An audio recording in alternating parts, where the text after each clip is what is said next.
First of all, I gotta say congratulations on this. You guys did fantastic. It's an amazing movie. Oh, Great thank you. addition to this franchise. For you guys, did you guys feel any pressure coming into a franchise that already has such a great fan basis? I mean, of course. I mean, Yeah. I'm part of the original fan base of the 2008 version. So when I got the script, I was like, how dare they? And then I read it and I was like, oh, this is a really, really cool idea Yeah. to, create this first chapter as a launch pad into a crazy, wild story you have not seen from The Strangers. So, of course, I mean, huge shoes to fill, but exciting ones. Roy? Oh, pardon. Sorry about that. I was also very intimidated. I mean, it's such a cult classic, and like for such a great reason too. Like, the performances from Liv Tyler and Scott Speedman were just absolutely phenomenal. And this first chapter in the Strangers trilogy that we're making is very much following a similar silhouette. It's a similar line. However, like the whole time through, I was like, I cannot hold a candle to what Scott Speedman did, so I'm not even gonna try. We're just gonna try to take it in a different direction. So, the silhouette might be the same, but the way that we filled the pages in is very different. And yeah, I hope that comes across. Like Maya and Ryan are very different from the protagonists of the 2008 movie.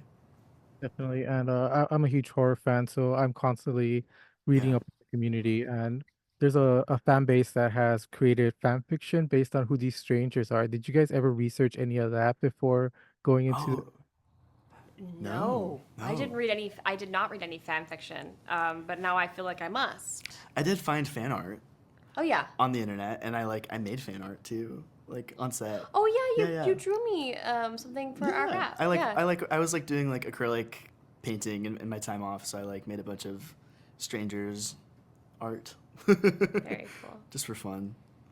definitely for you guys, you guys got to play alongside these stranger characters. Mhm. Do you guys like any of them in particular more than the others? Because they each have their own little tropes, their own little kinks.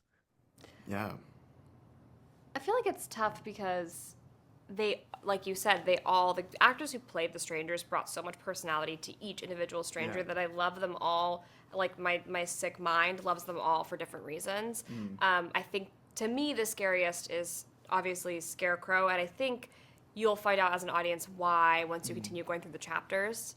So I guess that would be my answer. Yeah, yeah. It's funny because like the more that I think about it, the more I'm like, you kind of need all three of them. They really balance each other out in a really cool and dynamic way. Um, but as far as like who induced the most scares on set, it was definitely Scarecrow. There's like such an intimidation to him, you Yeah. know. Also,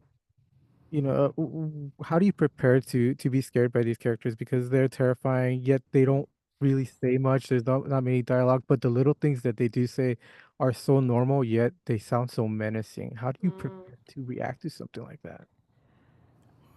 I mean, we talked a lot about making sure that we set up our characters, worlds and universes and the rules of our world and universe so much deeply ingrained within ourselves that by the time we're dropped onto set and put in these environments, like we know exactly how our characters would react. Yeah, But the kind of boring answer is that like you genuinely get scared. Like yeah. that's kind of the only way for it to feel authentic, and for me at least as an actor. Yeah, I mean, the thing that I kept holding in my head was like, I want to be safe in somewhere else with this person, and each scene was just an obstacle to that end goal, right? And it's hard to not be scared if your job is just to be present and there's an axe going through the door, because the axe is it's going through the door. You hear it, you see it, and for Mads, like she was right next to it. I was across the room and I was terrified. But or like when the motorcycle blows up in Yeah. flames, it's actually blowing up in flames. I felt it very close to my face. There's no acting needed in moments like that. So, there's absolutely like adrenaline that stays with you throughout the whole day because you are kind of in these dangerous set pieces and these dangerous environments. And final question, what was your reaction when you first came face to face with these strangers? I saw the masks first. I'm gonna be perfectly honest with you. So it was like we were fine tuning the masks when I came to Slovakia. So that was, I mean, most of it was like, oh, but the old one was like this, and this one, so it was more Yeah. like notes in the beginning, and then once the actors who played the strangers put those on, it took a whole new life form for me. Yeah, there was a lot of no thank you from me personally. Even when I saw them like in the makeup trailer, I was like, no thank you, I'm good. We can turn them away. We can make them face the walls. Thank you. Scary. Scary. Scary. Awesome. Well, thank you both very much for your time. Yeah, Thank thank you you. so much.